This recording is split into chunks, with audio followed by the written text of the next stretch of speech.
Any frank question answers, short and long question answers? First question कहता है, what made writing in a diary a strange experience for Annie Frank? Anne Frank के लिए diary में लिखना एक strange experience क्यों था? उन्होंने बिल्कुल इनिशियल चैप्टर में ये बात बोली है. So writing in a diary was a strange experience for Annie Frank because she had never written, right? So उन्होंने इससे पहले कभी भी डायरी नहीं लिखी है. And in addition she thought that later on, बाद में कोई भी, या वो खुद भी या कोई और भी इंटरेस्टेड नहीं होगा उनके 13-year-old स्कूल गर्ल की जो ऑब्जर्वेशंस हैं उनको जानने में, या क्या उनके वो मानती है, उनके थॉट्स क्या हैं, ओपिनियन क्या है उसको, यानी कि म्यूजिंग्स को. सो म्यूजिंग्स ऑफ 13-year-old गर्ल में कोई भी इंटरेस्टेड ना होगा, नहीं होगा, और ना ही वो खुद भी जाके उसको पढ़ेंगी, राइट? इसलिए वो अपनी डायरी को लिखने में थोड़ा हेजिटेट कर रही थी. Now, why does Annie provide a brief sketch of her life before formally writing in her diary? तो वो वर्ड यूज हुआ था ना, डायरेक्टली नॉट जंपिंग, यानी कि plunging into writing her diary straight forward. तो वो क्यों नहीं उन्होंने किया था? उससे पहले अपना डिस्क्रिप्शन फैमिली का क्यों देना चाहा था? So Anne provides a brief sketch of her family before formally writing her diary Kitty. Because Kitty क्या था? उसकी डायरी का नाम था.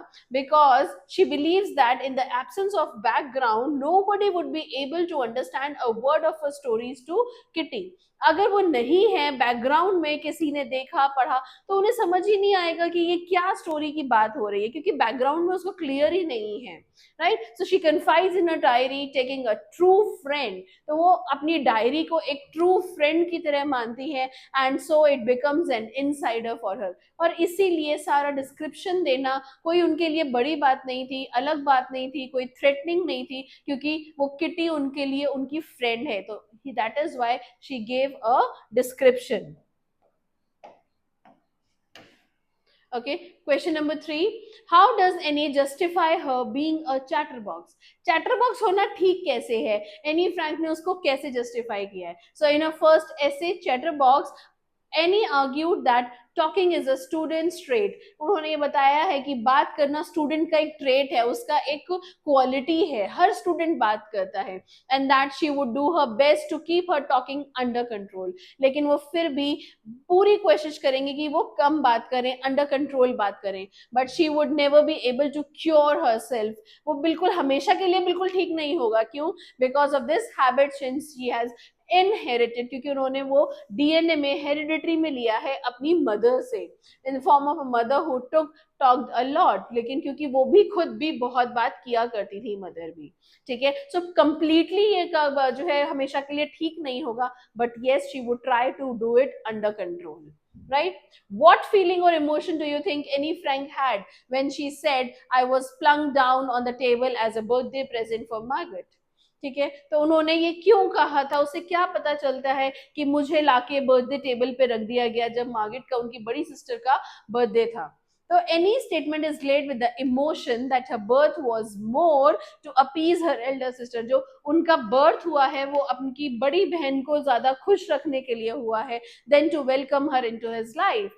उनको ये ज्यादा मकसद नहीं था कि इनको वेलकम करना है लाइफ में, बट ऐसा लगा जैसे ये एक ह्यूमरस वे है कि बड़ी बहन को खुश करने के लिए उनको उनका बर्थ हुआ है. So this is a common feeling in younger siblings. ये यंगर जो छोटे भाई बहन होते हैं उनमें ये बड़ी ही कॉमन फीलिंग होती है. And so Anne Frank also had the same feeling.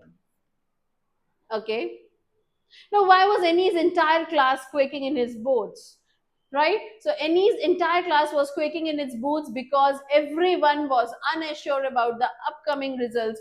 Teachers का वेट हो रहा था, सबको बड़ी घबराहट हो रही थी. क्वेकिंग मतलब कांपना, ठीक है. क्यों? क्योंकि रिजल्ट्स आने वाले थे, and as teachers are unpredictable, तो पता ही नहीं कि कौन सेम क्लास में रह जाएगा और कौन प्रमोट हो जाएगा नेक्स्ट क्लास में. So to decide which student had passed and which one had failed to get promotion to the next form. तो वो जो एंजाइटी थी और नर्वसनेस थी उसकी वजह से क्वेकिंग इन इट्स बूट्स हो रहा था. right? Next, do you agree with Annie when she says that teachers are the most unpredictable creatures on earth? तो अपने reasons देने हैं आपको. So yes, I agree with Annie. For some days teachers laugh with us at our silliness. कभी कभी teachers हमारी silliness पे हमारे साथ हंसते हैं. And the next day they get angry and upset over the same action. और किसी दिन वो उसी same action पे गुस्सा हो जाते हैं और हमें डांट भी देते हैं. So sometimes they are very strict. कभी वो strict होते हैं, कभी बहुत lenient होते हैं. Sometimes they give too much of homework. कभी वो बहुत ज्यादा homework देते हैं और कभी उस homework को check भी नहीं करते हैं. They keep judging and labeling their students. तो वो judge करते हैं कि कौन कैसा है. Plus कुछ लेबल्स भी लगा देते हैं. लेबल्स लगाने का मतलब है कि हम बोलते हैं ना कि अरे यार तू तो कर लेगा, तो वो ये तो मॉनिटर बेस्ट है, ये है, तो मतलब वो लेबल्स हैं जिनके थ्रू आप जाने लगते हो, राइट? सो ये टीचर्स करते हैं ऐसा.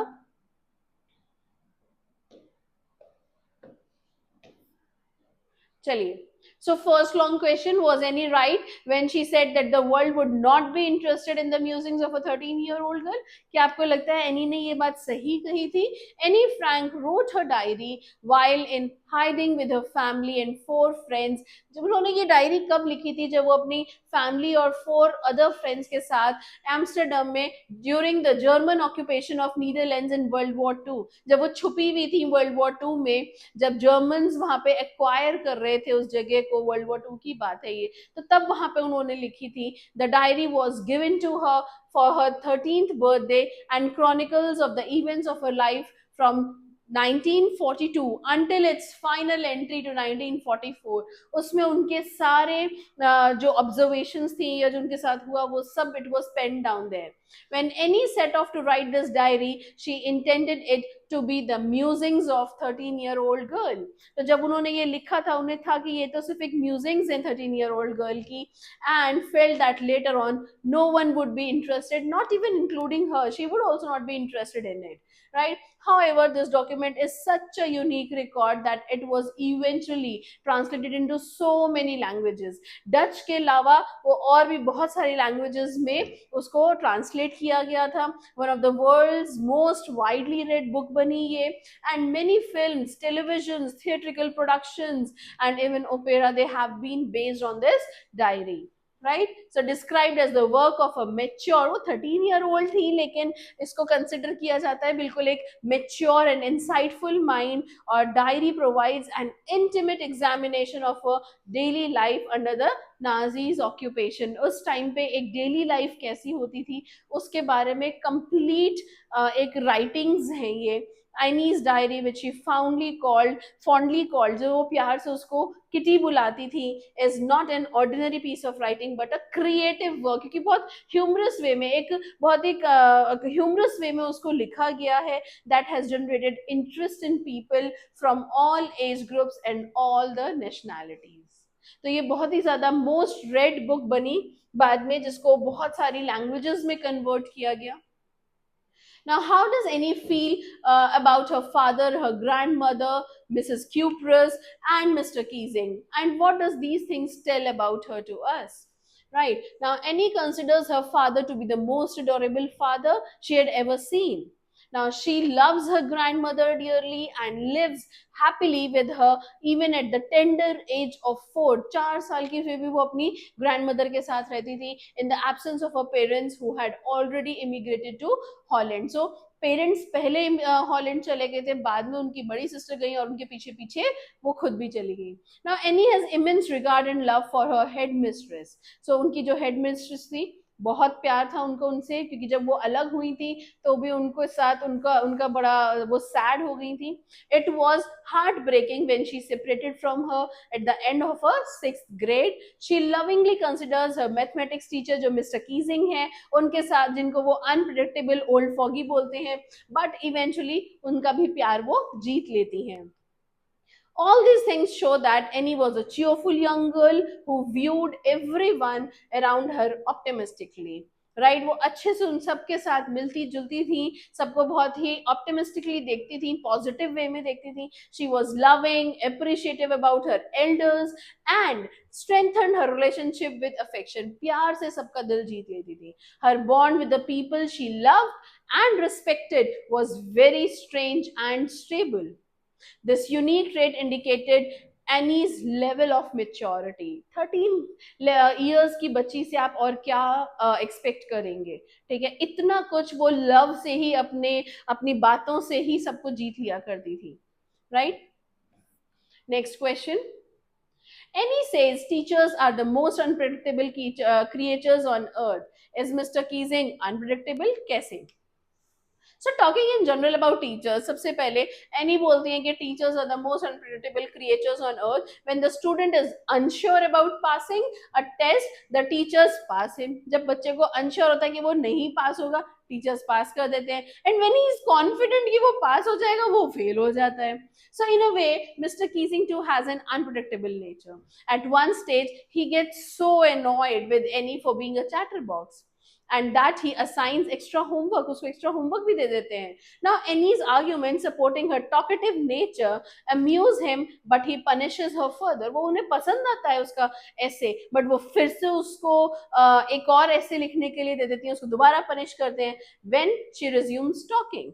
ठीक है. However, when Annie expects punishment for indirectly mocking at him, जब वो ये सोच रही थी कि इस बार तो सर मुझे पनिशमेंट देंगे क्योंकि मैंने इनडायरेक्टली उन्हीं के ऊपर मजाक किया है, जब वो डक्स और डकलिंग्स वाला बनाती हैं, he takes it lightly and allows her to talk in the class. वो उसको बड़ा ही lightly लेते हैं और उसको allow कर देते हैं कि ठीक है आप क्लास में बात कर सकते हो. Now besides all this, he reads out her poem to the other students also, जिसमें वो comments करते हैं and also begins to make jokes. बाकी क्लासेस में भी उसको पढ़ाते हैं.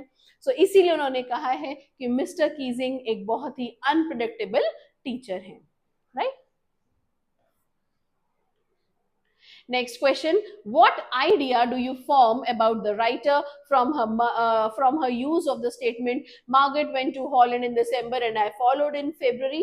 ठीक है, उन्होंने ये statement दिया था when I was plunked down on the table as a birthday present for Margaret. तो ये उन्होंने क्यों बोला था? This statement reveals any subtle sense of humor. तो इससे हमें उनके sense of humor का पता चलता है. Her elder sister Margaret, after staying in Aachen with her grandmother and Annie for some time, went to Holland in December. So आप जब इस टाइप के क्वेश्चंस बताएं, थोड़ा सा उस स्टोरी से बता दें कि उस टाइम पे क्या हुआ था, राइट? तो वो दिसंबर में आई to live with her parents who had migrated in सितंबर 1933 में. पेरेंट्स चले गए थे हॉलैंड, लेकिन ये दोनों बच्चे बाद में गए हैं.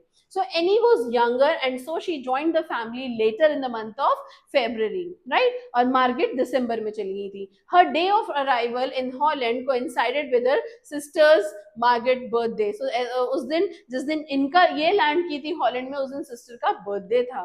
But Annie does not record this event in her diary in a simple way. उसको उन्होंने किस तरीके से किया कि जैसे कि मेरा यहाँ आना was a birthday present for sisters. So instead she uses the expression that I was plunked down on the table as a birthday present for Margaret. So this is indeed original है और एक ये generate करता है laughter as it aptly describes the situation जहाँ पे एक younger brother या जो younger sibling है is thrust upon and tends to overshadow an elder sibling's birthday. So छोटे बच्चे का आना एक overshadow था बड़े वाले के birthday के लिए. तो उस situation को उन्होंने इस तरीके से लिया, I was plunked down.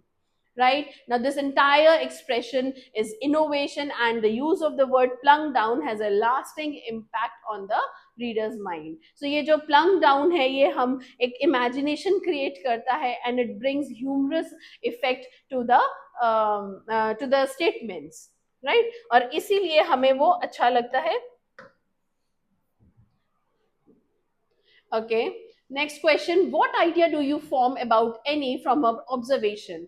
Anyone could ramble on. Ramble का मतलब था उसके ऊपर कुछ भी लिखना, वो complete करना, space खत्म करना, कुछ भी. लेकिन उनको क्या चाहिए था? एक ट्रिक चाहिए थी जिसके थ्रू वो convincingly उनको मना लें कि बात करने की कितनी जरूरत है.